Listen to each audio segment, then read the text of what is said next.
Good morning. So, kagigising ko lang and pag-exfoliate tayo ng ating face using this the original Mugwort Battery Clay Stick.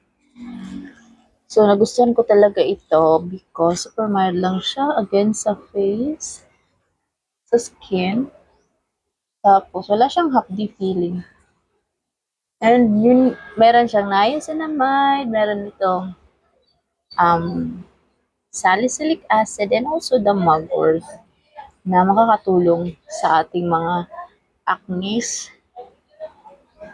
And ibabad nyo lang siya ng 15 minutes sa skin and magiging smooth na yung skin niyo at matatanggal niya yung mga blackheads.